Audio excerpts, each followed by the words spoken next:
Hi, welcome back to West Coast Geeks. I'm your host, Joaquin. How we doing, people? Today's video is From Thief to Rogue, a quick look on how the Thief evolved from first edition Advanced Dungeons and Dragons. So the Thief has a long history in the game. It was Thief, Cleric, Wizard, and Fighter when the Holmes, I want to say it's the Holmes starter set, the blue box set.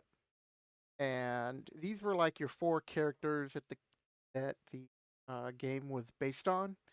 So I thought I'd start off with the a history of the thief, and it's pretty interesting to see how they've evolved from first edition to currently fifth edition. So here we go, people. All right. The Advanced Dungeons and Dragons Player's Handbook describes the thief as the profession of the thief is not dishonorable. Albeit, is it neither honorable nor highly respected in some quarters. Thus began the creation of the thief class in D&D. You must have a dexterity of 9 or higher to be a thief. Dexterity of 15 or higher adds a 10% bonus to experience points awarded to the DMs. All thieves are neutral or evil, although they can be neutral good rarely, and of lawful or chaotic nature. The primary functions of the thief are picking pockets, opening locks, finding removed traps, move silently, hiding in shadows.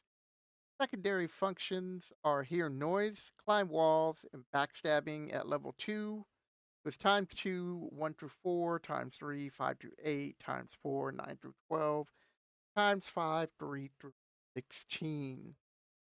So at this stage, it was by percentage dice, so on average, most of these skills, except for you know, climbing walls, you had I don't know,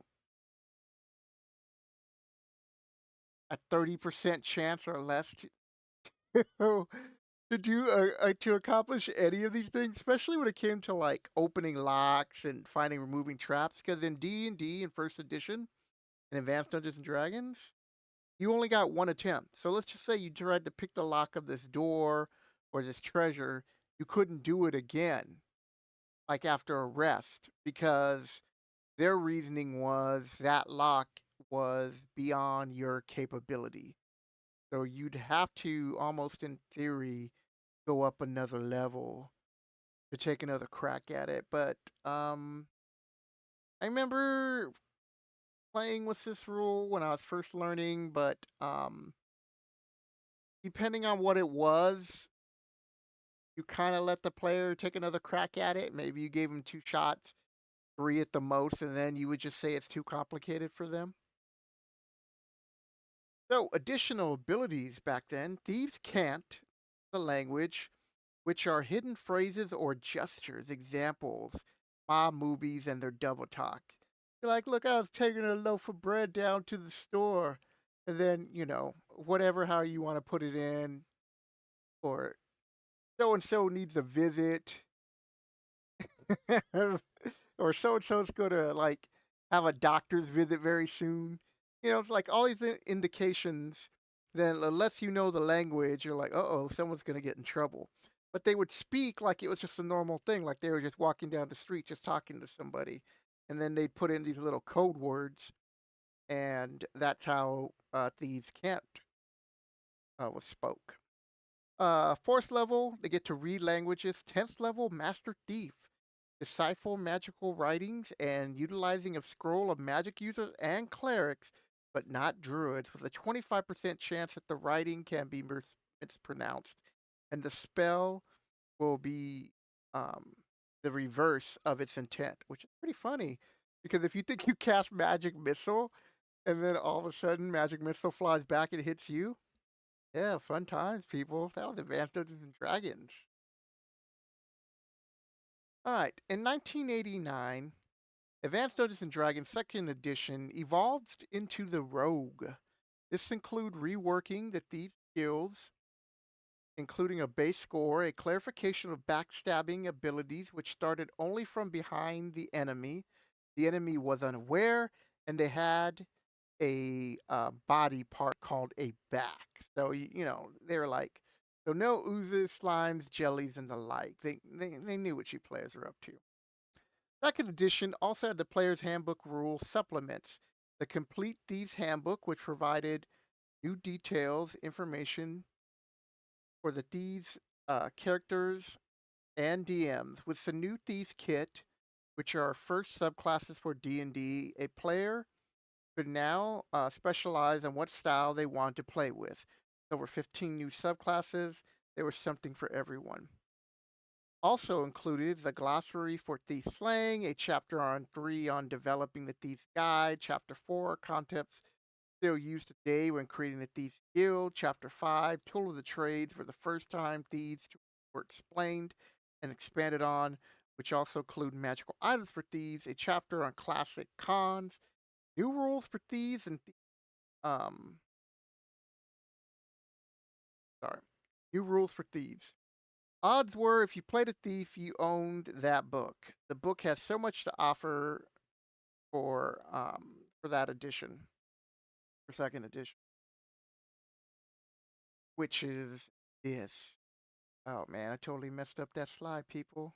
I was supposed to jump over the slide while I'm talking about that. So, everything I just said applied to this. Also, actually happen to own most of the complete books.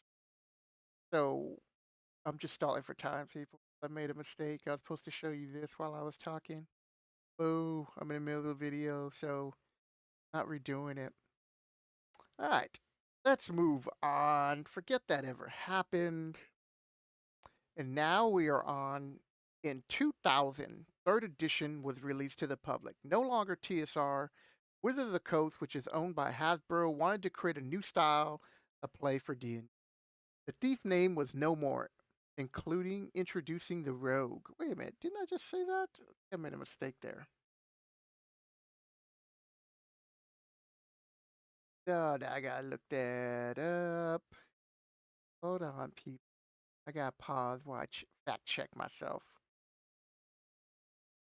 Okay, so first of all, Eric, I blame you for not being here. Yeah, so when I was making my notes for this video, I accidentally put it into second edition when I meant to put it into third. Okay, so Wizards of the Coast, which was owned by Hasbro. Now I gotta go back to my. All right, wanted to create a new style of play for D&D. The thief was no more introducing the rogue. The rogue skills remained the same. Sneak attacks rules changed. The term flat-footed was a condition in which armor class of all creatures were three types of armor class: basic AC, touch AC, which removed your armor bonus. I kind of wish they had that back in a sense because sometimes you just need to touch somebody. And it's a little bit easier to touch somebody. And how easy it was to touch you. I just explained. Flat-footed represent your surprise armor class. Couldn't add your dex, but your armor was included. Now I do understand why they condensed all of that in fifth edition because they wanted to make it less crunchy. But you know, at least bring back the touch AC. But whatever. That's just my opinion. A new a new skill for Rogue was evasion. On a successful reflex save, would take no damage and only half damage on a fail save. So that was a pretty good skill that they added to there. Trap finding and trap scent skills were included. In third edition, all races could be rogue. Prestige classes were also introduced, which had requirements unique for each prestige class, which we all know those as today, those subclasses you go into. So third edition, that's when I really got back into D&D and I was playing the game with some friends in Las Vegas.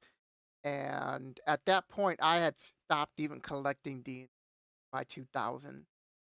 And so, well, that's not true. I did get back to return to the keep on the borderland. So occasionally I would like buy some old stuff, but when it came to third edition, because I wasn't playing, I stopped. And then around say around 2002 or so, maybe three, somewhere around there. Some friends wanted to play D&D, and so then I was like, "Oh, cool! I have my old books." They're like, "No, don't you know the third edition?" I was like, "Oh man!" But then they had changed all the rules, and that's what got me hooked on the miniatures. And so I was like, "I'm in," and so I bought a whole bunch of books. Yeah. Well, I didn't make that mistake when it came to the next edition. Fourth edition changed everything. Now had powers, and I'm just skipping fourth edition like most old school players did. Once I had looked it up and looked at what it was, I was like, "Oh man, no, no, this is just too much." This reminded me too much of they were trying to go the um, World of Warcraft. That was the comparison I was hearing too, and other things, and I was just like, "No, this isn't for me." But I did buy a few of the adventures because the one thing I'll say for fourth edition, they all the modules I want to say came with maps, and as you can see, the tokens starter set. So that's what I did like about fourth edition, and that's the only positive thing I really have to say. If you grew up, or that's the edition that you started and you did enjoy playing it, well, that's cool. I'm glad you did. But for the rest of us old school players, we're like, no. All right, so that brings us to 2014, 5th edition. The game goes back to its roots, and the fans rejoice. The rogue concept goes back to its third edition with slight changes. The biggest change is skills. Now everybody can be proficient sleight of hand, stealth. Find traps are now an investigation or perception skills. Disarming traps are investigation skills. While anyone with proficiency in sleight of hands will receive a bonus. A rogue starts out with 4 skills and hit dice now 1d8, which was pretty big. Um, Sneak attack rules have changed to having advantage on a character or creature. Bonus actions allow rogues at second level to gain cunning action, which you can dash, disengage, or hide. Rogue archetypes have been replaced have replaced the pristine class when we talked about in third edition. A lot of changes have happened in fifth, and I've got to say, from an old school player, for the better. I do like the fact that a dwarf can be a paladin, or you can play a drow. I know a lot of people would always have that in the campaign, and all these little extra things. Um, what what I don't like about five is that everybody has so much hit points. Like, so there's got to be this like medium ground, and I feel that the rogue's backstabbing ability scales up too high. It should be 1 through 3, a 1d6, and then on fourth you jump up. But that's a conversation for another time. But that is the history of 5e, or I mean of a thief to fifth edition. Now Rogue, we're actually in third. All right, the wrap up. Um, the thief class has been around since the start of D&D. While its class name has been changed to the Rogue, the concept remained the same. Playing a hero or a lovable rogue, the thief will always be a staple of the game and lore of Dungeons and Dragons. So I hope you guys enjoyed this quick little video. Um, if you did, I'd appreciate the like button. Leave a comment below. Tell me your favorite rogue story. And if this is your first time to the channel, you made it this far and you're enjoying the content, subscribe. Check out my other playlists. I cover various other topics. We're currently doing first edition Dungeons and Dragons history. So you're going to find the breakdown of the monster manual and we're up to the cleric's first level spells currently. So with that, people, I hope you enjoyed this video, and I'll catch you later.